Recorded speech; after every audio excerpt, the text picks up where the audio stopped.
nous soupèse un peu à 27 ans, mais bon, ok, il est du coin, ils veulent qu'on aille les voir, qu'on aille leur serrer la main, en les regardant dans les yeux, en leur faisant la bise. Il faut surtout leur donner l'impression que ce soit vrai. Voilà. Il faut les aimer.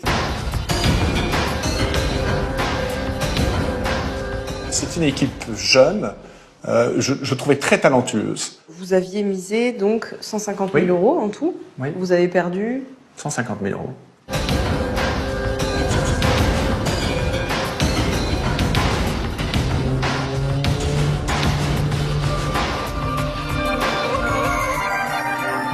Bonsoir à tous. Cet homme, Michel Vernier, c'est un baron de la Creuse, député maire de Guéret depuis 20 ans, sauf que dimanche dernier, il a été battu, éliminé dès le premier tour, emporté à 70 ans par cette vague de dégagisme et de jeunisme. Salaud John, complément d'enquête, se penche ce soir sur le grand chamboule-tout que nous vivons depuis l'élection de ce président de la République qui n'a pas 40 ans.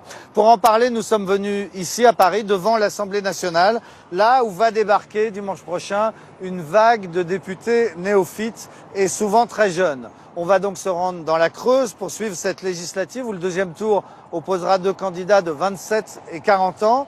Mais ce soir, on ne va pas parler que de politique. La France de Macron, c'est aussi la France des start-up, un univers parfois impitoyable. On le verra. Mais avant de parler des jeunes qui poussent, voici au contraire les septuagénaires qui s'accrochent à la télévision. Pas de départ à la retraite. William Lémergie, Jean-Pierre Elkabbach, Michel Drucker, Alain Duhamel, ils ont connu les débuts de la télévision et ils sont encore là.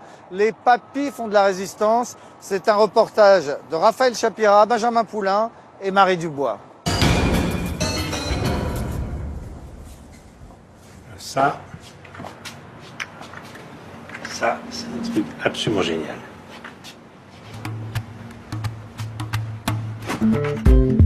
Depuis 20 ans, chaque matin, le même rituel. Plus on va loin devant, et plus c'est dur de remonter. À 74 ans, Michel Drucker tient à se maintenir en forme. 7 heures de sport par semaine. Après plus de 50 ans passés à la télévision, l'ancien s'entraîne comme un sportif de haut niveau. Raccrocher les gants? Jamais. C'est mon truc, si je dois être le dernier, je serai le dernier. Je suis comme Charles Aznavour. Charles Aznavour a 94 ans. Là, au mois de mai, il chante toujours. Et c'est mon modèle. 10 ans qu'il devrait être à la retraite. Pourtant, comme chaque printemps, Michel Drucker gamberge, surveille de près la concurrence. Il prépare sa 53e rentrée à la télé. Je réfléchis. Où en sont les autres? Est-ce que je serai encore là l'année prochaine? Ça vous inquiète, ça? En ce moment, faire jeune, hein. Faire jeune. Vous sentez un peu le vent du boulet en ce moment? Je suis régulièrement, tous les 4-5 ans. Je m'y prépare, mais ceux qui à chaque fois m'ont fait comprendre qu'il fallait dégager, ils sont plus là.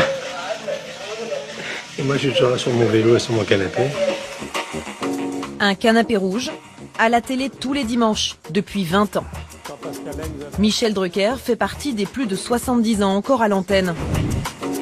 Comme lui, ils sont encore une poignée à causer dans le poste, alors que l'époque est au jeunisme et qu'une nouvelle génération prend le pouvoir. Michel Drucker, l'animateur dont la carrière a démarré en même temps que la télé, à l'ORTF, quand il avait 22 ans. Alors vous allez nous dire tout ce que vous savez sur l'athlétisme et sans trembler, hein? Oui, monsieur. Commençons par les principaux résultats enregistrés à l'étranger, à Kassel, en Allemagne de l'Ouest. Nous avons aussi suivi Alain Duhamel, 77 ans. LCI, Canal+, Antenne 2, Europe 1 ou RTL, l'éditorialiste a travaillé partout et traversé la 5e République. J'existe depuis la première élection du président suffrage universel direct. Alors ça, c'est devenu une originalité par la force des choses. Duhamel, Drucker, quels sont leurs secrets pour durer? Pour étouffer les ambitions de leurs cadets? N'est-il pas temps de laisser la place? Portrait croisé de deux papis qui font la résistance.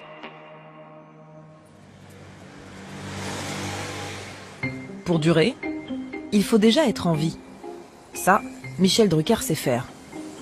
Obsédé par sa santé, l'animateur vedette vit dans le centre de Paris.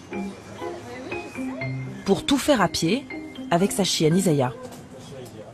Dans son quartier, entre deux selfies, Michel Drucker a de drôles d'habitudes. Électrocardiogramme, Doppler. Tous les 3 mois, il s'impose un bilan complet pour rester serein. Au laboratoire comme à la maison, il vient sans ordonnance. Gauche, droite, peu importe. Peu importe. Aujourd'hui, c'est prise de sang. Un bilan complet, total. Et toutes les La plaquettes. vitamine D, les plaquettes. Le cholestérol, évidemment. Absolument. Le bon et le mauvais. Le bon et le mauvais. Je deviens un grand spécialiste. Absolument. LDL, ça me rassure. Ça me rassure parce que je veux mourir en bonne santé. Et le plus tard possible. Comme j'habite juste en face de chez lui, je rentre ici comme si je rentrais prendre un café. Absolument. Mais au lieu de demander un café, je demande une prise de sang. Une prise de sang. Chacun ses trucs. J'ai des dossiers gigantesques chez moi. Je fais des comparaisons. Vous êtes hypocondriaque un peu? Oh, plus que ça. Comme on dit à la campagne, je m'écoute. Regardez, tu vois que mon pouls est plus lent qu'avant. Et merci. Et au revoir et bon courage. On s'appelle, hein? Yes. Sur France 2, le septuagénaire anime 2 heures d'antenne chaque semaine. Aujourd'hui, il enregistre 3 émissions d'un coup. Une trentaine d'invités dont il faut connaître l'actualité sur le bout des doigts. Là, c'est ce que je prends avant et un peu pendant l'émission aussi. Parce que ça va être long. On a déjà fait une émission ce matin. On en fait 2 tout à l'heure. Vous êtes stressé là? Oui. Je suis toujours stressé avant, mais j'ai inventé le stress. J'ai inventé l'angoisse. Et je sais pas, c'est peut-être une des raisons pour lesquelles je suis encore là, mais il n'y a pas une émission qui ressemble à une autre, et puis il n'y a pas de petite émission. Michel Drucker le sait, des animateurs plus jeunes convoitent sa place. Il vieillit, mais il a de la chance, la France aussi. Je me dis, pour me remonter le moral de temps en temps, parce que j'adore ce métier, que il faudra bien, il y aura un Français sur 3 qui, dans les 10 ans ou 15 ans qui viennent, aura 60 ans. Je me dis qu'il faudra bien qu'il y ait un représentant des seniors. Virgule, l'Europe est enlisée. Point. Alain Duhamel, le passionné cumulard, a réduit la voilure ces dernières années. Je travaille pour RTL. Bon, et j'ai des chroniques ici ou là, mais plutôt ici que là. Donc à part Libération et LCI, il y a d'autres endroits où... Il y a les dernières nouvelles d'Alsace, comme toujours depuis 40 ans. Puis Libé, puis c'est tout. Libé, LCI, et voilà. C'est déjà pas mal. Il y a des jeunes journalistes qui rêveraient de pouvoir toucher l'un de ces médias-là. Libre à eux. Je n'y vois aucun inconvénient. Pas inquiet pour un sou. En pleine vague de jeunisme et de dégagisme, le doyen semble plus à l'aise que jamais. Bon, non, c'était pas sympathique, c'était peut-être sincère. Ah, mais je suis peut-être léger. C'est nouveau. Plus vraiment l'homme à abattre, comme si désormais Alain Duhamel boxait hors catégorie. Je suis chronologiquement au-delà du dégagisme. Ce sont mes cadets qu'on dégage. Tous ceux qu'on dégage sont plus jeunes que moi. Je pense qu'il y a un stade à partir duquel les gens vous aiment ou ne vous aiment pas, apprécient ou n'apprécient pas, ça chacun fait comme il veut, mais où on vous regarde un peu comme un vestige pittoresque. Donc on ne vous met pas avec la vague de ceux qui exercent les responsabilités. Bon, en plus, moi j'ai jamais voulu diriger, donc au moins on peut pas me reprocher de mal diriger. Refuser les promotions, les postes à risque, privilégier la durée plutôt que d'accéder au pouvoir. Et si c'était ça le secret? Comme Duhamel, Drucker aussi a décliné des offres prestigieuses. Président de chaîne, de radio, présentateur du 20h, il adore raconter comment dans les années 80, il a résisté à Silvio Berlusconi. À l'époque, le patron de la 5 lui offre un pont d'or. Je vois ces chiffres-là, je dis, c'est quand ça va être dans la presse que je signe un contrat de 80 ou 100 millions d'euros pour 7 ans de production. Je décroche le téléphone, je tutoyais Silvio Berlusconi. Silvio, ah, tu es riche, hein, la maman est contente, tu es riche. Hein. J'ai oublié de te dire, tu auras Ferrari en plus. C'est non. Silvio, finalement, ça. Comment? Il y a un problème paiement, tu veux offshore, tu veux compte à Singapour. Je dis non. C'est pas un problème de banque et de monnaie, Silvio. Donc je suis resté pour des clopinettes dans le service public, mais je crois que j'ai dû gagner 10 ans. Un peu plus que des clopinettes, car entre-temps l'animateur est devenu producteur. Aujourd'hui, sa société emploie 20 salariés et fait 13 millions de chiffre d'affaires. Mais Drucker ne dit pas combien il gagne et cultive cette image d'homme simple. Le gendre idéal, devenu chouchou des politiques. Avec Nicolas Sarkozy, il partage la passion du vélo. Tu as vu? Quand il n'y a pas assez de bruit dans la campagne, tu viens avec moi, ça fait du bruit. Avec Jacques Chirac, l'amour des animaux. Pour ses 77 ans, il lui offre un joli cadeau. Oh, il est tout à fait mignon ce bichon. Voilà, c'est un bichon frisé. Oui. Attentif, il détecte très tôt les hauts potentiels. L'enfance, c'est ça. Jamais une question qui froisse. Des relations solides qui, selon ce journaliste, expliqueraient aussi sa longévité. Dans la télévision où tout est politique, tout est réseau, tout est levier quelque part, il faut forcer les portes à chaque saison, à chaque fin de saison, lui sait faire. Et quand je dis qu'il sait faire, c'est-à-dire qu'il ne va pas le frapper à la porte du directeur adjoint de programme d'une chaîne idoine, non.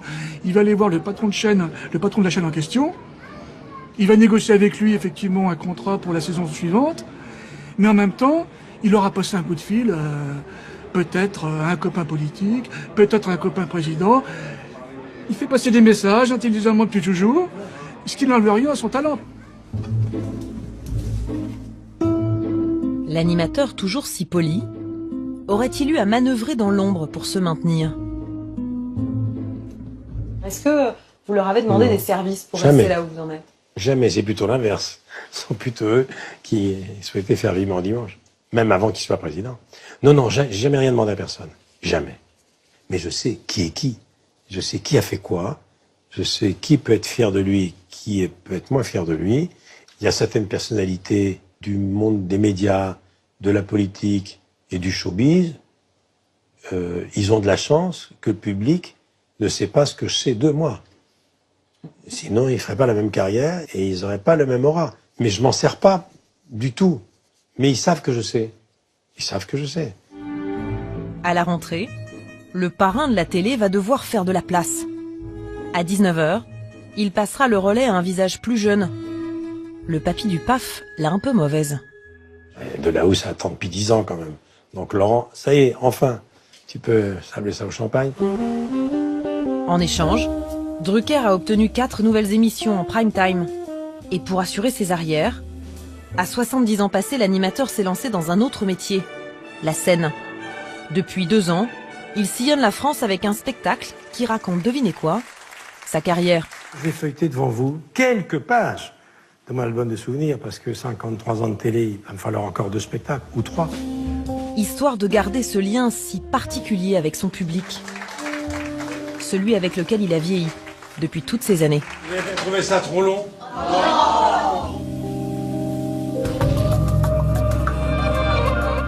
Et voilà pour ce reportage signé Raphaël Chapira et Benjamin Poulain. On se retrouve avec vous, Alain Duhamel, bonsoir. Bonsoir. On est à l'arrière de l'Assemblée nationale qui visiblement est en plein chantier en attendant l'arrivée de cette vague de nouveaux députés dont certains seront très jeunes et seront élus dimanche. On se retrouve après avoir vu ce portrait croisé de Michel Drucker et de vous. Vous êtes reconnu dans ce portrait? Oui, défaut et qualité. Alors, qu'est-ce qui fait que j'ai l'impression qu'il y a 2 métiers où on ne part pas à la retraite? Il y a les politiques, où jusqu'à présent ils ne partaient pas à la retraite, et puis nous, les journalistes. Les journalistes, il leur arrive de partir à la retraite malgré eux, quand les audiences dégringolent, ou quand eux-mêmes sont moins bons, parce qu'il y a des phases où on est meilleur que d'autres. Hein. Mais c'est quand même un métier, il n'y en a pas beaucoup, où on voit des septuagénaires, même jusqu'à presque 80 ans. Je pense à Jean-Pierre Elkabbach, à William Lémergie, à Thierry Ardisson, à vous. On dit ils s'accrochent à leur job. Non, mais c'est pas ça du tout. Moi, si je voulais, ça fait 10 ans que j'aurais pu, même 12 ans que j'aurais pu prendre ma retraite. Si je ne le fais pas, c'est uniquement parce que ce que je fais me passionne. C'est pas pour une autre raison, c'est pas financier, c'est pas parce que j'ai peur du vide. De toute façon, j'écris des livres, des articles, etc. Donc c'est uniquement par passion. Et si ça ne marche pas, ben, vous savez comment ça fonctionne, on me le dira. Alors, ce qu'on voit dans le portrait de Raphaël Chapira, c'est que vous pratiquez un peu un journalisme à l'ancienne, parce que vous écrivez à la main. Un peu, complètement. À l'ancienne. Vous écrivez à la main, bon, ça c'est un peu pour l'anecdote. Et puis, vous recevez des politiques chez vous. Vous l'avez toujours fait. Les jeunes journalistes, ils comprennent pas ça. C'est pas dans leur culture. Ils disent c'est de la connivence. Oui, mais ils disent c'est de la connivence. Enfin, ça, je l'explique dans le portrait. On ne peut pas parler de la politique si on ne connaît pas les acteurs politiques. Et le fait de les voir, ça signifie pas, et à la sortie, je m'inscris à votre parti, c'est ridicule, ça. Bon, en plus, alors je vous dirais que, franchement, à mon âge, après ce que j'ai fait, je ne dépends de personne, je ne suis influencé par personne, et quand je les reçois, bah, c'est la curiosité qui me guide. Je veux savoir un peu à quoi ils ressemblent en dehors de la vie officielle, de savoir à quoi ils s'intéressent. Mais on peut recevoir un politique à dîner à la maison et le lendemain en dire du mal? Oui, on peut très bien. En même temps, recevoir chez moi, je ne reçois chez moi que ceux pour qui j'ai un minimum de sympathie personnelle ou plus exactement de considération. Si j'ai pas de considération, évidemment, je les reçois pas. Mais de toute façon, je les reçois pas tous les soirs non plus, il faut pas exagérer. Bon, est-ce que vous êtes fixé une date à laquelle vous allez arrêter? Non. La date, elle dépend de deux choses. D'une part, de mon état physique et intellectuel. Alors, vous avez peut-être remarqué, enfin vous le savez, mais que je m'astreins à faire mes éditoriaux sans notes. C'est un excellent test de l'état où on est. Puis il y a un autre juge que moi qui est ceux qui m'emploient. Et vos amis, je pense par exemple à Jean-Pierre Elkabbach, presque 80 ans, il continue. On a l'impression que si ça devait s'arrêter, tout s'écroulerait. Jean-Pierre, je pense que c'est plus compliqué que moi, parce que Jean-Pierre, il a ses relations bizarres avec l'âge, avec la mort, etc. Jean-Pierre, c'est un anxieux génial. Bon, moi, je suis pas du tout anxieux et pas du tout génial. Vous voyez, on est vraiment très différents. Bon, alors en attendant, comment vous expliquez ce qui se passe ici? C'est-à-dire le chamboule-tout auquel on a assisté dimanche dernier, qui devrait se confirmer dimanche prochain, tous ces jeunes qui vont débarquer. Je pense que c'est un moment très intéressant parce que c'est à la fois un système politique qui va évoluer et qui va évoluer substantiellement.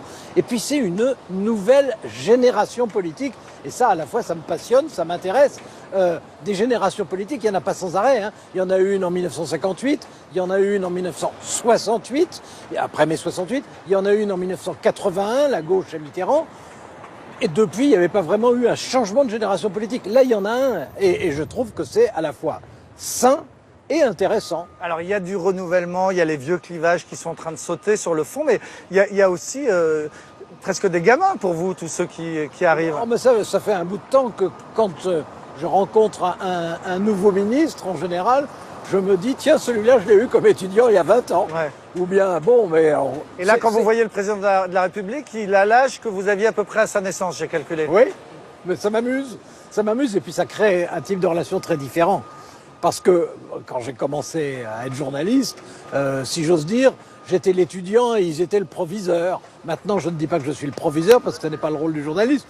Mais bon, je suis une espèce de statue émoussée par endroits, mais qu'eux ont toujours connu. Est-ce que c'est un problème qu'il y ait autant de néophytes, de députés qui ne connaissent pas le métier de l'Assemblée? C'est un problème, c'est une difficulté et c'est une chance, les deux. C'est un problème parce que il y aura plus de 400 nouveaux quand même, sur 577. Il y en a beaucoup qui seront mauvais, il y en a qui seront inadaptés, il y en a qui seront déçus eux-mêmes, mais il y en a aussi qui vont surgir. Donc on va avoir un nouveau personnel politique.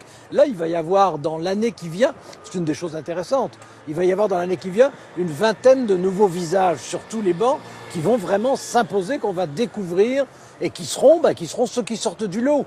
Et on entend bien que ça continue à vous passionner. Ah bah oui. Depuis votre carte de presse en 1962. Voilà.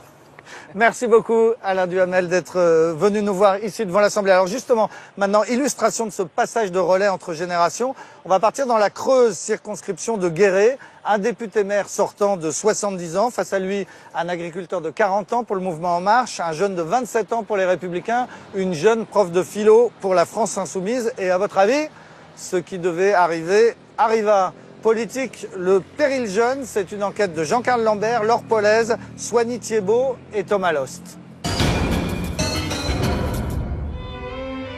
Dimanche dernier, dans la Creuse, c'est jour de vote. Sur la photo, à côté du chef de l'État, Jean-Baptiste Moreau, un inconnu. C'est impeccable sur la photo. Ouais, hein, mieux qu'en vrai, hein, c'est ça. C'est fait la photo, hein. Ben oui, hein. Ah bah tiens. Ça rigole pas. L'agriculteur est un novice complet en politique. Jusqu'à présent, son seul engagement, c'était d'aller voter socialiste. Mesdames. Monsieur Moreau Jean-Baptiste. Cette fois-ci, c'est son nom sur le bulletin de vote. C'est quelque chose de marquant quand même. Enfin, c'est émouvant un peu, mais c'était pas prédestiné, on va dire. Il espère profiter de la vague Macron pour devenir député. À voter. Quitte à embarquer femme et enfant dans l'aventure. Coucou. Qu'est-ce qu'elle y comprend, votre fille, tout ça? Je comprends qu'il est pas mal absent. Nous sommes prêts pour la répétition du générique. 2 semaines plus tôt, dans les locaux de France 3 Limousin, nous l'avions rencontré juste avant son premier débat. Bonjour. Pas trop de stress? Oh non, non, pas spécialement. Non, pas de stress particulier. Déjà un vieux routier? Oh non, j'ai jamais fait de débat, mais non, ça, voilà, je sais ce que j'ai à dire, je suis sûr de mes forces et de mes faiblesses, donc voilà, il n'y a aucun souci. Ce jour-là, il s'apprête à affronter Jérémy Sauty, 27 ans. Cravate ou pas alors? Pas de cravate. Pas de cravate? Allez, on verra bien, de toute façon. Ça me sert trop le coup après. Lui aussi est débutant. Je serai plus décontracté. Il roule pour les Républicains. Candidate de la France Insoumise, Laurence Pache, 42 ans, encore une novice, prof de philo. J'aime le débat d'idées, le moment où effectivement on va aller chercher les concurrents sur autre chose que sur des postures, quoi. Donc ça me plaît bien. Ces trois-là viennent bousculer Michel Vernier, vieux routier de la politique, député maire PS de Guéret. Et qui c'est qui a foutu cette putain de chanson dans la radio, Je suis un garçon, là? Très à l'aise, il brigue un 5e mandat. Aïe, aïe, aïe. À 70 ans. Voilà la dame qui me rajeunit de 10 ans. Vous aimeriez bien avoir 10 ans de moins? Ah ouais, mais ça, bien sûr, avoir 10 ans de moins. Tout le monde veut avoir 10 ans de moins. Hein. Mais je suis à l'image du département. Les législatives dans la Creuse, c'est donc une femme et 3 hommes pour un seul fauteuil. Bonjour Laurence Pache. Dans cette France qui a perdu tous ses repères, chacun est certain de pouvoir l'emporter. Un baron socialiste qui défend son trône face à une intellectuelle insoumise, un jeune républicain très ambitieux et un éleveur entré en politique il y a à peine 2 mois. Car la vraie vie de Jean-Baptiste Moreau, c'est ça. Allez, venez. 7h30, à Olon, il rejoint ses 130 limousines. C'est pour les faire venir, pour les changer de près. Elles sont un peu comme moi, elles sont un peu gourmandes, donc c'est un peu comme des bonbons pour elles. Allez, venez. L'élevage, c'était le métier de son grand-père et de son père avant lui. Depuis quelques semaines, les législatives compliquent la tâche. Le matin, on fait le travail sur l'exploitation jusqu'à 10h, 9h30, 10h, et puis après on part en campagne. Même si on est dans la campagne déjà. Et du coup, le papa a repris du service? Oui, un peu. Ça me fait plaisir quand même, parce que mon fils soit président législatif, bon, c'est quand même une bonne chose. Donc voilà. La vie de Jean-Baptiste était toute tracée. Mais à 40 ans, il a décidé de tout changer, emprunter 30 000 € pour faire campagne et devenir député.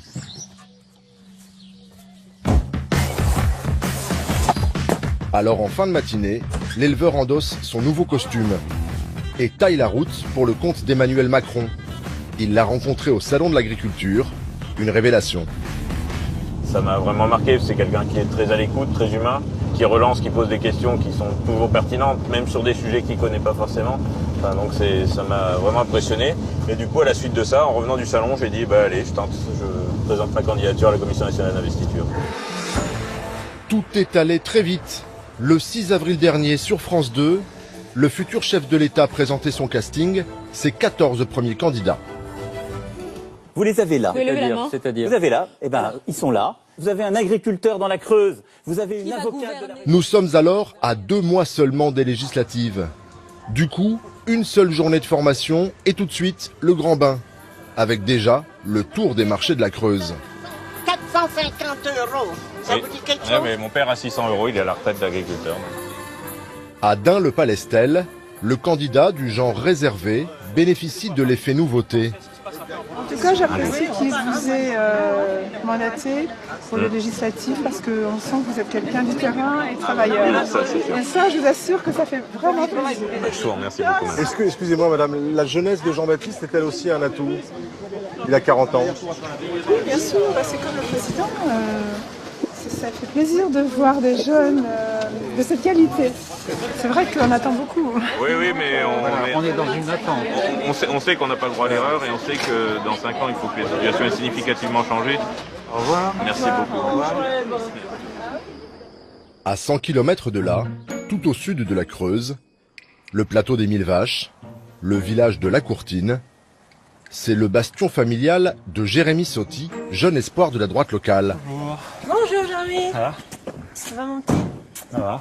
L'hôtel-restaurant du village est tenu par sa tante. Chez les Sauty, quand on parle politique, les modèles ne sont pas tout neufs. La référence, c'est Jacques Chirac. Ah mon petit Jérémy, comment vas-tu? Ça va et toi? Absolument tu, mais toujours t'es aussi gentil, aussi grand. La grand-tante de Jérémy a bien connu l'ancien président. Que de bons souvenirs. Il était alors député de la Corrèze. Françoise a fait campagne pour lui. Tu as le même charisme. Ça me fait plaisir si tu savais. Il doit pas être bien loin là, regarde. Est-ce que Jérémy, c'est encore la recette du succès, ça, d'aller serrer des mains, d'aller manger des têtes de veau? Ou est-ce que les Français sont pas en attente d'un truc un peu plus nouveau, un peu plus... Les gens, ils veulent qu'on aille les voir, qu'on aille leur serrer la main, en les regardant dans les yeux, en leur faisant la bise. Ça rassure les gens. Et surtout quand on a 27 ans, les gens nous soupèsent un peu. À 27 ans, mais bon, ok, il est du coin, il est de la famille, restaurateur, bon, ça va, ça passe. Voilà, c'est un peu comme ça. Donc, bien sûr qu'il faut aller voir les gens, c'est primordial. Il faut surtout leur donner l'impression que ce soit vrai. Voilà. Il faut les aimer. Chez les Sauty, on croit dur comme fer au destin politique de Jérémy. Lui aussi, depuis tout petit. Je me rappelle, on était allé à Paris une fois, j'ai vu l'Opéra Garnier, j'ai vu la Tour Eiffel, l'Élysée, le Café de la Paix, le grand restaurant, et je me suis dit, je voudrais manger là plus tard, quand je serai élu. Voilà. Je disais au départ, je serai président, et après, je serai que Premier ministre. Voilà, il était petit, hein. C'est la première mi-temps. Une vocation précoce et un parcours de parfait politique. Après Sciences Po, Jérémy intègre le cabinet du maire de Limoges. Mais voici l'heure du terrain. Ce soir, baptême du feu, il va tenir sa première réunion publique.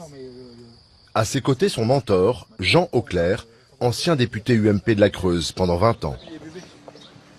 Plus on arrive vers l'échéance, plus je stresse un petit peu de pression, c'est normal pour la première fois. Et à 27 ans, c'est normal. Il peut pas être hyper décontracté. La première fois qu'on va au charbon comme ça, se présenter à une législative, heureusement qu'il a du stress quand même. Parce que sinon, ça ferait pas sérieux. C'est bien. Les Républicains ont associé au jeune homme, comme suppléante, Brigitte Jameau, une figure de la politique locale, de 30 ans son aînée. Pour la réunion de ce soir, Jean Auclair lui donne quelques ficelles et lui souffle des bons mots. Avec le président de la République, on a un point commun, on a tous les deux une Brigitte. Et on est jeunes. Et puis... ça c'est bien ça. Et puis moi, on a accentué la différence d'âge. C'est important de faire rire, monsieur Auclair. Écoutez, tous les électeurs ne sont pas des pisse-froids. Et à droite et au centre, et ben, on est des gens avec de la faconde. Voilà. Faire une campagne électorale triste, on emmerde les gens. On dit que quand on a des bons mots, c'est vachement sympa. Pour cette première, Jérémy a choisi de limiter les risques. Dans un département plutôt de gauche, ici à Saint-Fiel, on vote à droite. Allez, merci beaucoup d'être venus si nombreux. Vraiment, à Saint-Fiel, ça fait plaisir. 25 personnes dans la salle. Sur le gouvernement Et au premier rang, l'ancien député qui juge la prestation de son poulain. Moi, c'est ce que je pense que c'est aussi un signal très fort qui est donné, parce qu'on ne peut pas dire d'un côté qu'on lutte contre, et on doit pouvoir équilibrer les territoires. L'aménagement des territoires, mais on a vraiment besoin. Bon, moi aussi, je suis jeune. Moi aussi, j'ai ma Brigitte. Hein, donc, vous voyez, je suis pas clivant. Donc, hein? Ah oui, elle est moins vieille. Avant les élections, Jérémy animera une vingtaine de réunions publiques comme celle-ci. Le 18 juin au soir, on fera la fête, et dans tout le département, et on va commencer un petit peu ce soir, parce qu'on a bien parlé, on a bien mérité. Allez.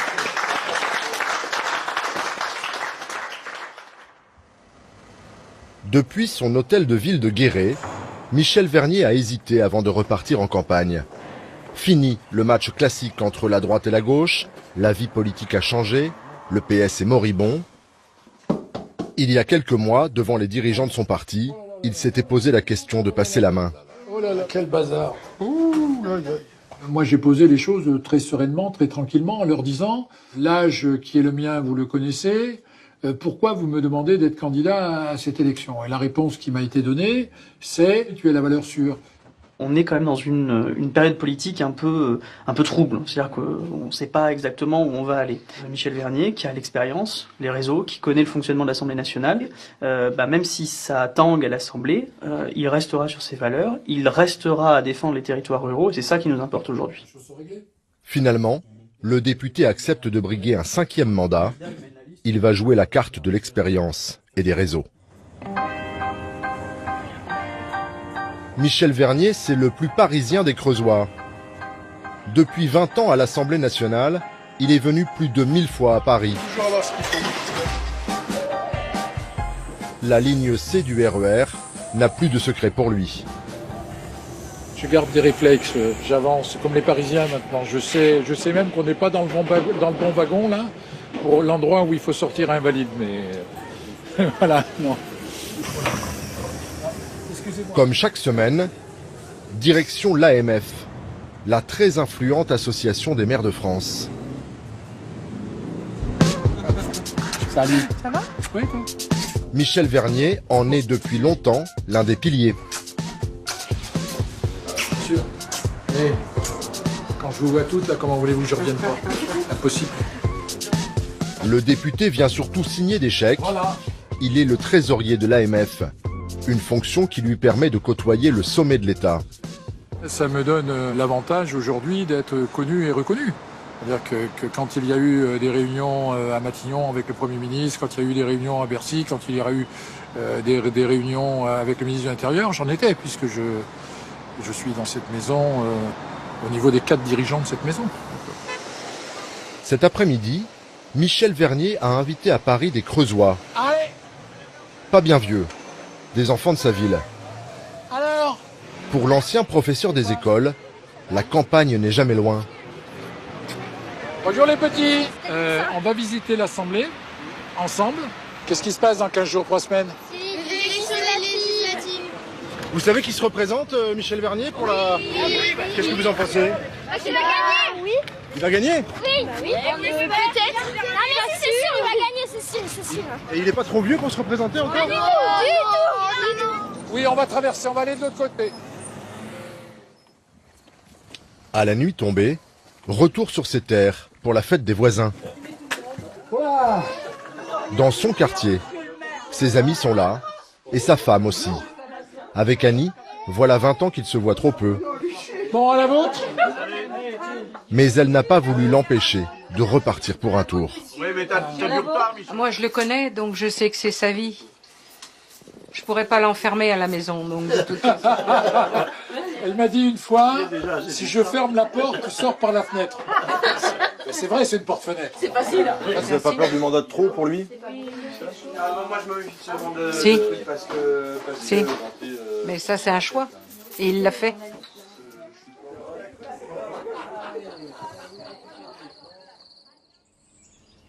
Dimanche dernier, c'est le jour J pour les candidats. Il est 15h, chez son suppléant, café pour Jean-Baptiste Moreau et son épouse. Pas d'autre choix qu'attendre, dans la Creuse pas de sondage, jusqu'au soir, c'est l'incertitude.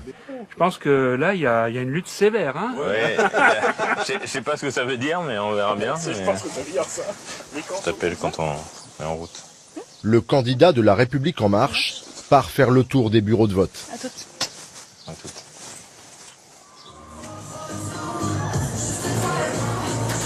Guéret, 18h. À l'hôtel de ville, le dépouillement commence. Municipale, législative, Michel Vernier en est à sa 9e élection. Non, 8 même. Avant ça, 8 combats, 8 victoires. Il n'a jamais perdu.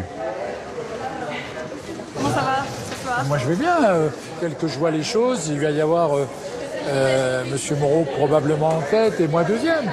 Bon, alors après on va faire les additions, on va regarder, on va voir ce qui se passe, mais voilà, l'effet Macron, et puis derrière la résistance du vieux sage qui est quand même là. Enfin, je savais que ça serait comme ça. Maintenant je regarde les petits traits, les petites colonnes, et puis on va voir ça dans un petit moment. Il est 18h30. Je les recompte quand même. Hein. La tendance se confirme. 26, c'est ça? Ouais. Ça fait le deuxième tour, ça. Mais oui, t'as deuxième. Michel Vernier, pour le moment deuxième, derrière le candidat d'Emmanuel Macron. Donc ça va, tout est permis. Ah ouais, vaut mieux ça.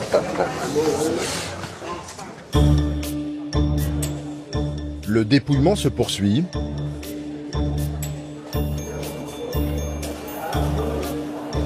Sauty. Moreau. Les résultats des petites communes arrivent progressivement.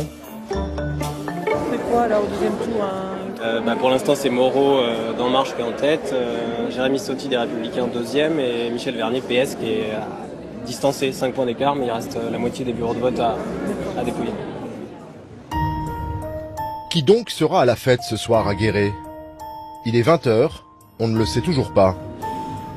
Il vient d'annoncer que Sauty est à 18, toi t'es à 14, et il manque les grandes villes de... Il manque quand même les grandes villes. Il manque les grosses villes.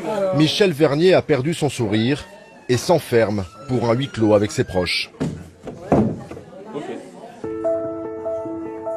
Il y a 5 ans, le député sortant avait réuni 44% des suffrages au premier tour. Ce soir, ce n'est pas la même musique. 20h30, fin du suspense. Ah, voilà. Vous voyez, il ne faut jamais dire les choses à l'avance. Hein. Qu'est-ce qui se passe? Bon. Eh ben, je suis éliminé. Ah bon? Et donc ce soir, c'est une défaite personnelle. Je l'assume sereinement. J'ai pas été à la hauteur de la tâche. Voilà. Le vieux sage a perdu, les jeunes crocodiles ont gagné. Voilà.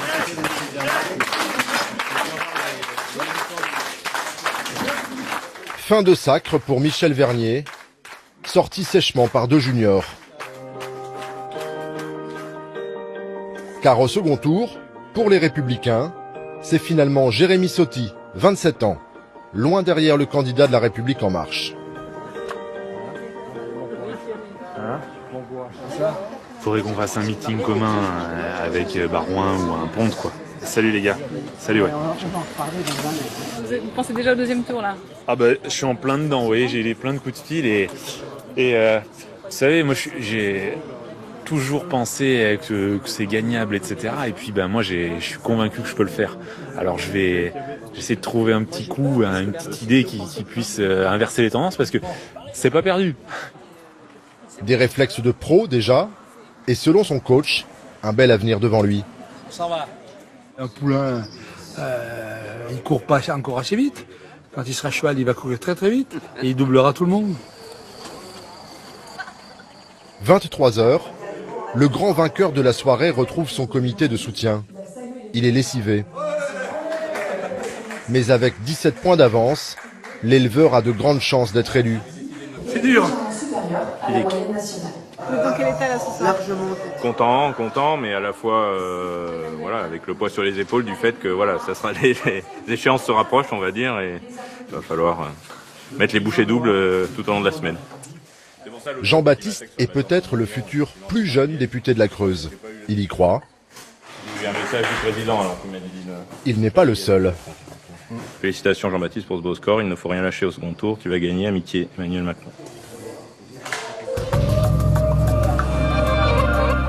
Et voilà pour cette enquête dans la Creuse, signée Jean-Carl Lambert et Laure Pollès pour complément d'enquête. Et on se retrouve ici, devant l'Assemblée nationale, place de la Concorde, avec vous, Laurent Ganguillaume, bonsoir. Bonsoir. Vous êtes député sortant de Côte d'Or, député socialiste, et vous avez décidé de ne pas vous représenter.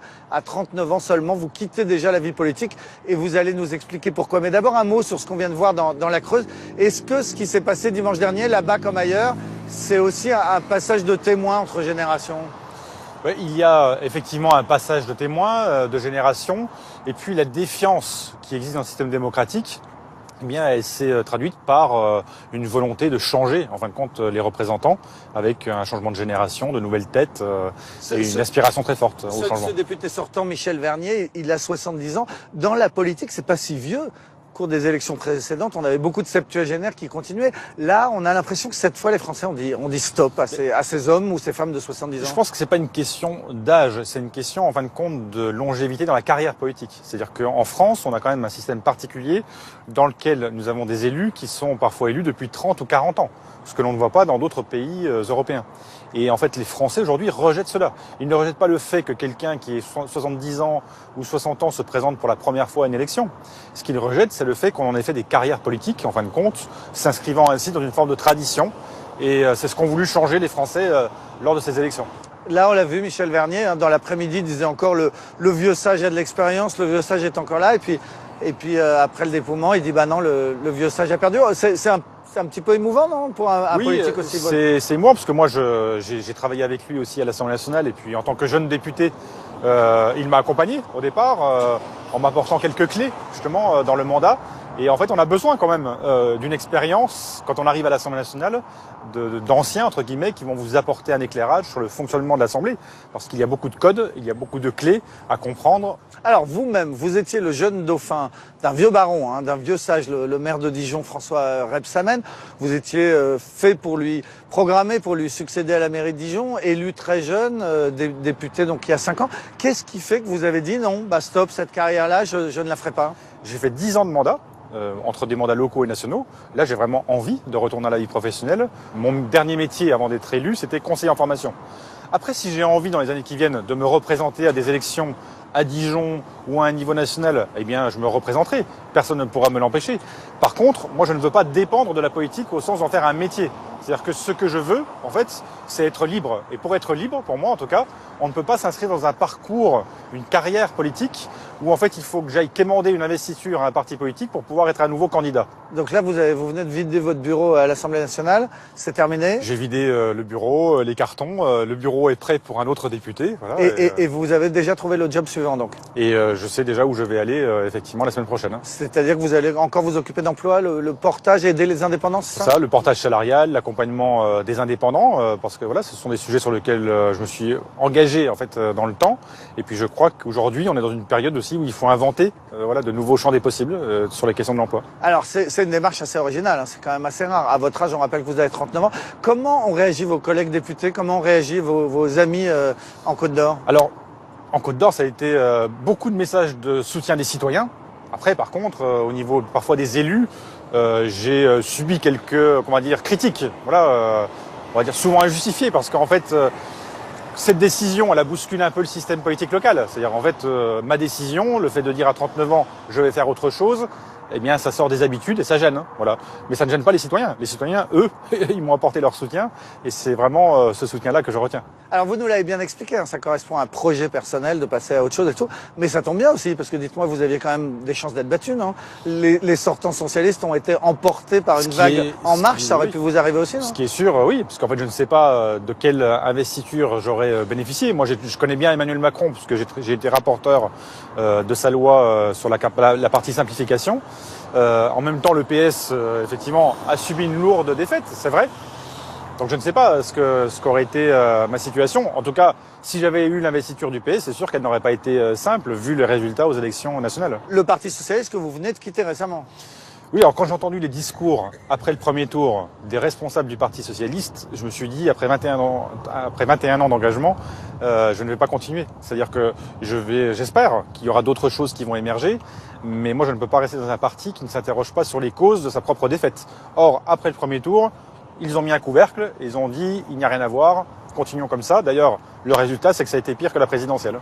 Merci beaucoup, Laurent Grand-Guillaume, futur ex-député. On vous souhaite bonne chance donc pour votre nouvelle carrière dans la vie civile. Alors, on va continuer à parler maintenant de la guerre des générations, mais cette fois dans l'économie. La France de Macron, c'est aussi la France des start-up, de ces jeunes qui créent leur boîte, qui lèvent des millions, qui embauchent et qui n'oublient pas d'installer des baby-foot près de la machine à café Nespresso.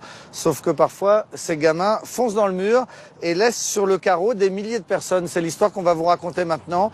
Take it easy, petite start-up et gros scandale. Un reportage de Zoé de Buissière, Pauline Juvigny et Vincent Gobert.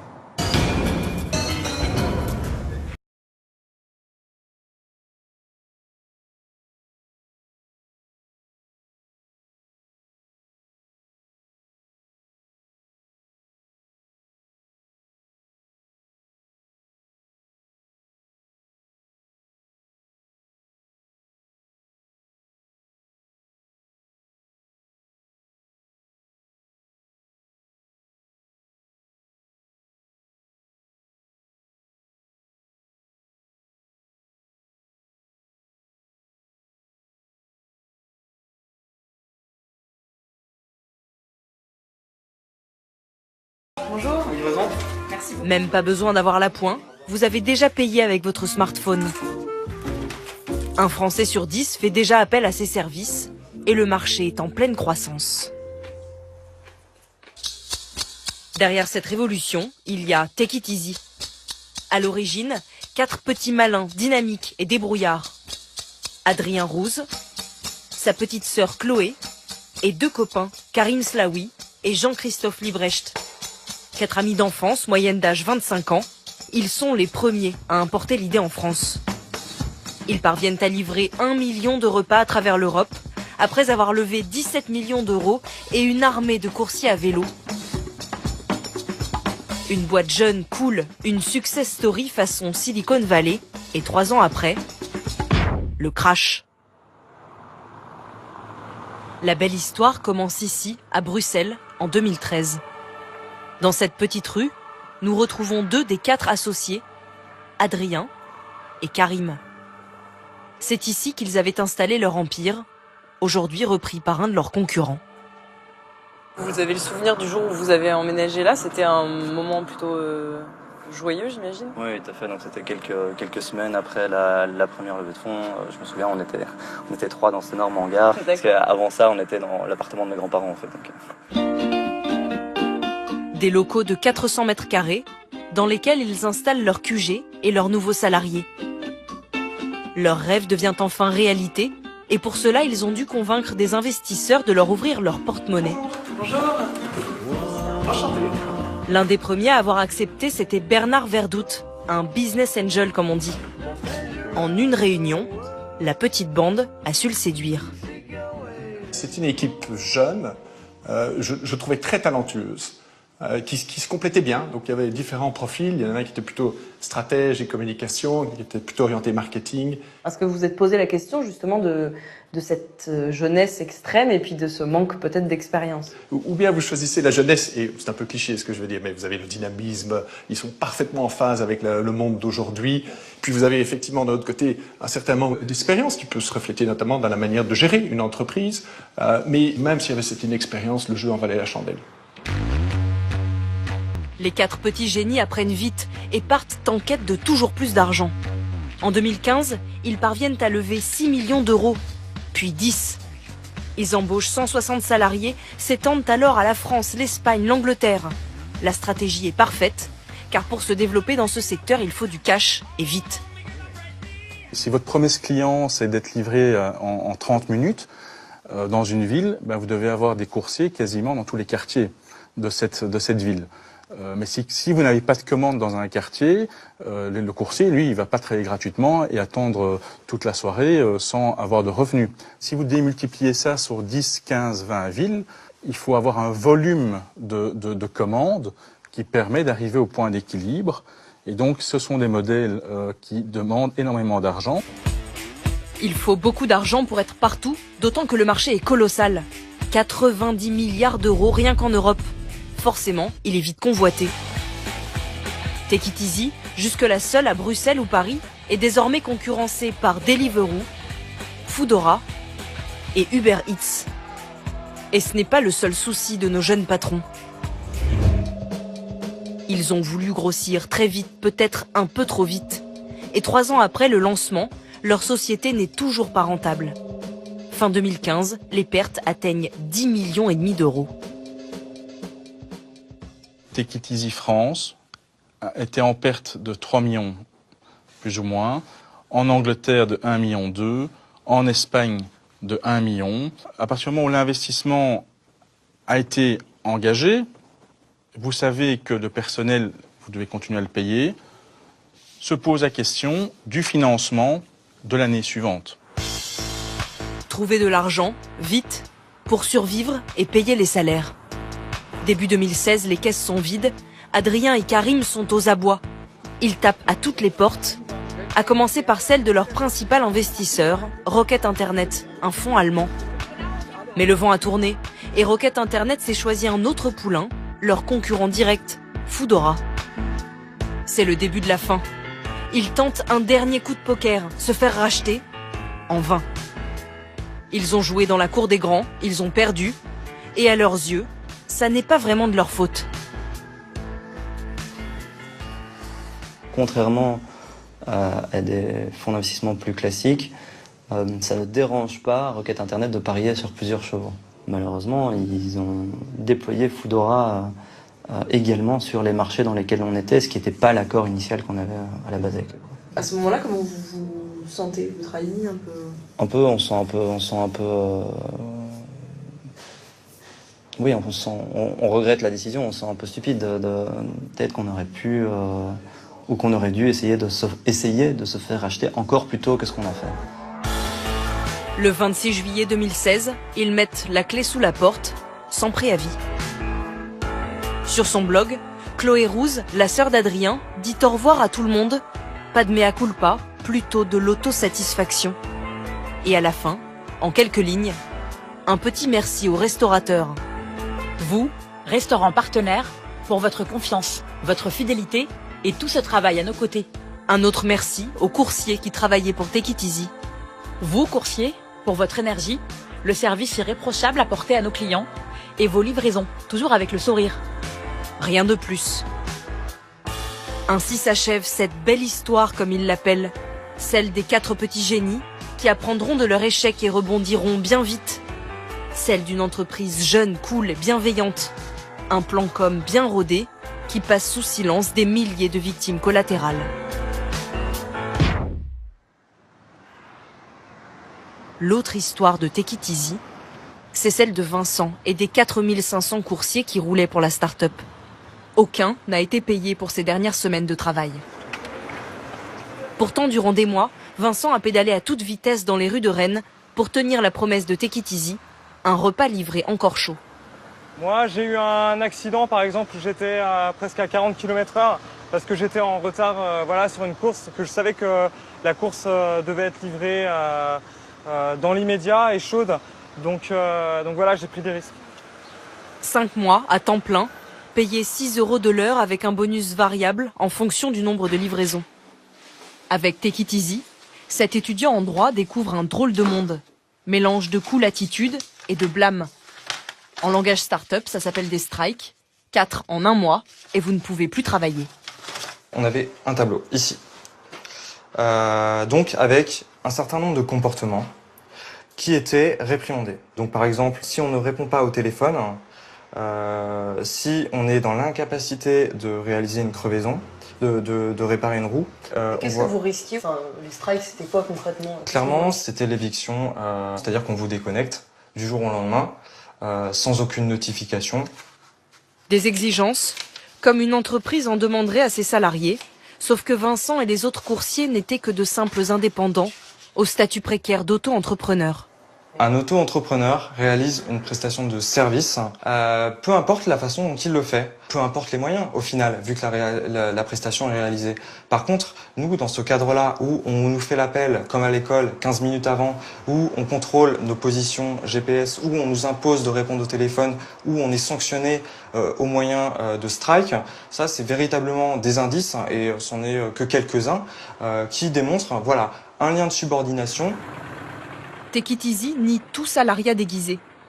Une chose est sûre, avec ce statut, Vincent n'était pas protégé en cas d'accident. Il ne cotisait pas non plus au chômage. Quand la société a fermé, il s'est retrouvé sans aucun revenu.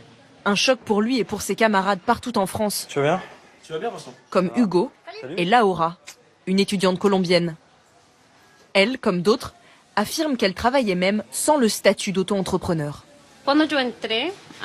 Quand je suis entrée chez Take It Easy, j'ai voulu faire mon statut d'auto-entrepreneur. Mais en fait, j'ai compris que je n'avais pas le droit, car je n'avais qu'un simple visa étudiant. Take It Easy, qu'est-ce qu'ils vous ont dit quand ils ont compris que vous ne pouviez pas avoir le statut d'auto-entrepreneur? Ils m'ont dit qu'il n'y avait aucun problème, que je pouvais quand même travailler. Donc vous travailliez sans aucun statut? Non. Non. Et ils le savaient à Take It Easy? Oui, ils le savaient. Ils le savaient. Pour moi et pour ma sœur, qui étaient dans le même cas. Pire, les 4 dernières semaines, les coursiers ont tous pédalé gratuitement sans le savoir. Take It Easy ne leur a jamais versé leur dernier paiement, 1 600 € dans le cas de Laura. Quand Take It Easy a fermé, du jour au lendemain, ça a été un choc. Je n'avais même pas d'argent pour payer l'université, ni pour payer mon loyer. Ça a été un moment difficile. Très difficile. Et finalement, pour pouvoir payer la fac, on a dû emprunter de l'argent à des gens qu'on connaissait et à la banque. Sinon, aujourd'hui, on ne serait même plus en France. Alors, les remerciements, un brin léger des patrons, ça passe mal. Take It Easy doit à certains coursiers plus de 10 000 €. Autre victime collatérale, les 3 000 restaurateurs avec qui la start-up travaillait. Parmi eux, Jordan Felders, un Américain amoureux de Paris, qui a créé Cantine California. Ici, les burgers sont bio, les produits viennent de petites coopératives agricoles. Bon appétit. Jordan a vite été approché par les commerciaux de Take It Easy, des jeunes comme lui qui semblaient partager les mêmes valeurs. Une partie de leur argument, ce qui rend presque plus absurde toute cette histoire, c'était que eux, ils étaient éthiquement plus sains, que leurs coursiers étaient exclusivement en vélo, qu'ils avaient un respect pour l'environnement et le social. On avait compris en fait qu'on pouvait leur faire confiance, de dire ok, vous prenez des centaines de repas de notre restaurant tous les semaines, vous ne payez rien, mais tel écrit sur le contrat, vous allez nous reverser les 90% de l'argent que vous avez collecté, que cet argent, vous avez compris que c'est pas le vôtre, que vous nous le restituez et que ça soit automatique. Cantine California fait jusqu'à 700 repas par mois livrés par Take It Easy. La collaboration fonctionne bien jusqu'en juin 2016. Subitement, les virements ont arrêté. Un premier virement n'a pas été fait. On a commencé à se demander qu'est-ce qui se passait. On a eu des réponses obscures et floues, qu'il y avait un jour férié en Belgique, qu'ils ne pouvaient pas faire le virement, mais qu'on ne devait pas s'inquiéter, c'était en cours. Et un deuxième virement s'est pas fait, un troisième, et on est arrivé à un stade où plus de 12 000 € en fait avaient disparu. Jordan et d'autres restaurateurs ont porté plainte au pénal. C'est le seul moyen pour eux d'espérer revoir un jour leur argent. C'est aussi une question de principe, car on leur a menti. En mars 2016, les associés jouent leur va-tout. Les comptes vides, ils empruntent 5 millions d'euros à un fonds basé à Jersey, une sorte de crédit en attendant de trouver un racheteur. Fin juillet, ils ne peuvent plus payer leur traite, tous leurs comptes sont saisis, c'est la faillite. Pourtant, durant tous ces mois, ils ont choisi de ne prévenir ni les coursiers, ni les restaurateurs. Et un an après, si c'était à refaire, Adrien et Karim ne changeraient rien.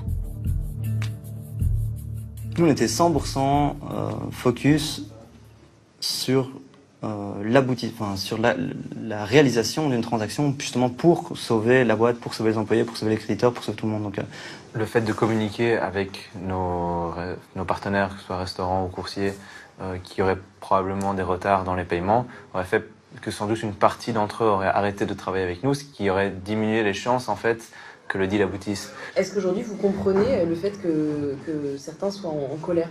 Évidemment qu'on comprend et on est désolé, bouleversé. C'est quelque chose qu'on pourra jamais réparer. Mais je pense que sans faillite, on n'a pas d'entrepreneuriat non plus. C'est pas possible d'avoir des nouvelles sociétés qui fonctionnent en diabolisant une faillite ou en diabolisant l'échec. Il y a plus personne qui va entreprendre quoi que ce soit. Pragmatique ou désinvolte. 3 jours après la faillite, Chloé Rouse dit au revoir à sa manière sur les réseaux sociaux, avant de poster de nombreuses photos de ses vacances italiennes sur l'île d'Elbe et en Toscane. Difficile à avaler pour les coursiers, qui attendent toujours d'être payés. Une 60aine ont décidé d'attaquer Take It Easy devant les prud'hommes. Parmi eux, Laura et Vincent. La journée est bizarre. Alors ça, c'était pendant que moi j'étais à l'usine, en train de faire du travail à la chaîne dans ma petite ville, parce que j'ai dû réattaquer sur de l'intérim derrière, parce que j'avais plus de revenus, plus rien. Et pendant ce temps-là, eux, ils étaient en vacances. Pendant ce temps-là, les coursiers rennais, les coursiers niçois, les coursiers parisiens, les 2500 coursiers se galéraient. Je comprends pas ces personnes-là. Elles ont vraiment, véritablement aucune empathie. Ils ne seront fixés sur leur sort qu'en octobre prochain. D'ici là, les jeunes businessmen de Take It Easy seront en train de lancer leur nouveau projet. Ils auraient déjà approché des investisseurs. Et voilà pour ce reportage signé Zoé de Bussière et Pauline Juvigny. On se retrouve maintenant dans une start-up à Neuilly, juste à côté de Paris. On est avec Julia Bijaoui. Bonsoir. Bonsoir. Vous êtes la fondatrice de Frichti, qui est donc logé ici. On voit pas le baby-foot, parce que je disais tout à l'heure, c'est un peu un cliché, dans les startups, il y a des baby-foot, mais il y a quand même des open space, un bar, c'est très sympa. Frichti, vous l'avez créé il y a 2 ans. Ouais. Vous avez levé, comme on dit, énormément d'argent. On va en parler. D'abord, votre regard sur ce qu'on vient de voir. Ce sont des gens de votre âge, un peu dans le même domaine, celui de la livraison de nourriture à domicile, sauf que eux, ils ont échoué. Effectivement. L'entrepreneuriat a effectivement une part de risque.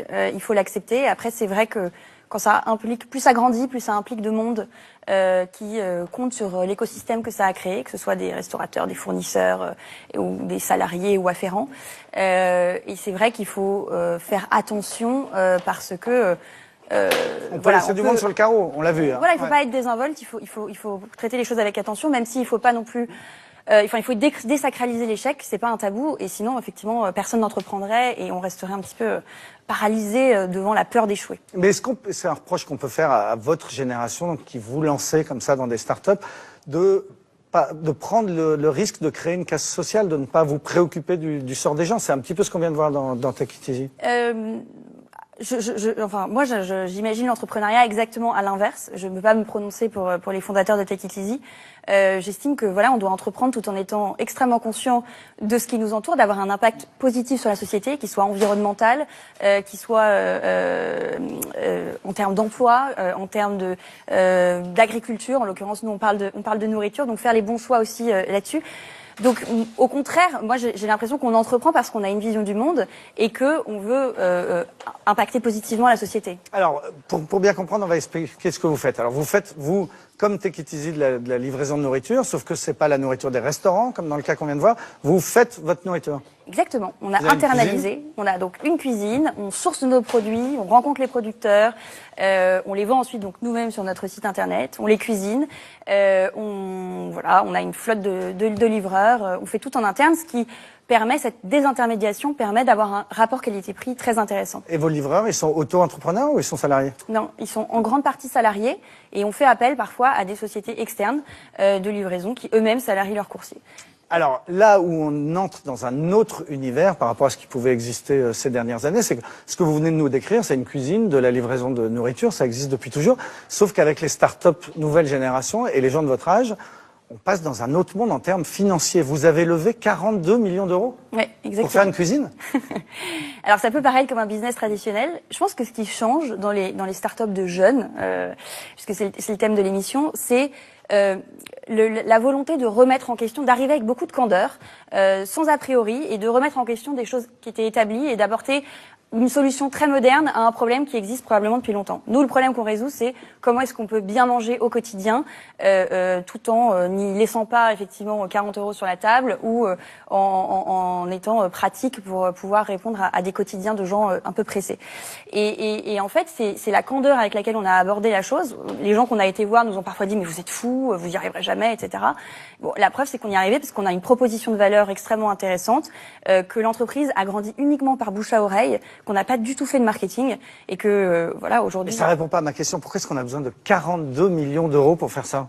Parce que d'abord, on vous a prêté, c'est ça, 1 million d'euros, et puis après 12, et puis le mois dernier encore 30. Alors, on ne les a pas prêtés, c'est effectivement, c'est de la levée d'argent, enfin, on lève de l'argent, donc c'est en échange d'actions. Pourquoi? Parce qu'on veut aller vite, on veut soutenir la croissance est là, la demande est là, les consommateurs ont perçu la valeur de ce que l'on vend, et pour ne pas limiter notre croissance, on a besoin d'investir dans le futur, et donc de financer cette croissance. La croissance que l'on fait par mois, c'est la croissance que fait une entreprise déjà très bien portante, une grande entreprise très bien portante en un an. Et donc après, on peut se demander si la logique, c'est pas de grandir très vite plutôt que d'attendre des années avant de pouvoir construire un business fort. Vous avez 28 ans? Oui. Et combien de salariés? 300. Et l'espoir, en 2 ans, voilà. Et l'espoir donc parce que pour l'instant c'est qu'à Paris. J'imagine que vous pour avez plein de projets de développement. On a l'espoir de se développer en province, dans des capitales européennes. Effectivement, pas de rester uniquement cantonné à Paris. Et alors, Julia, qu'est-ce que vous pensez de tout ce qui s'est passé en France ces dernières semaines? Donc l'arrivée d'un nouveau président, beaucoup plus jeune, plus vieux que vous, mais beaucoup plus jeune que moi, à l'Assemblée nationale la semaine prochaine, vont rentrer plein de nouveaux députés. Est-ce qu'il y a un climat, quelque chose qui vous plaît, vous, jeune entrepreneuse? Oui, je pense que Macron est le premier entrepreneur de France. Être entrepreneur, c'est arriver, constater un problème, avoir une vision des choses pour apporter des solutions innovantes sans se préoccuper de ce qui a été fait avant. Et c'est exactement ce qu'il a fait. Il a même été jusqu'à créer une image de marque, un logo, une musique. Et donc, voilà, c'est un exercice très réussi. Lui aussi, il est allé très vite. Personne ne le connaissait il y a 3 ans. Donc, c'est un peu un exemple pour les entrepreneurs. Et c'est surtout... Voilà, il a réussi aussi à emporter l'adhésion de son équipe, emporter l'adhésion de ses électeurs. Bon, ça peut se comparer à des clients dans une entreprise. Et ça montre effectivement qu'on est dans un monde qui va très vite et que la politique doit s'adapter.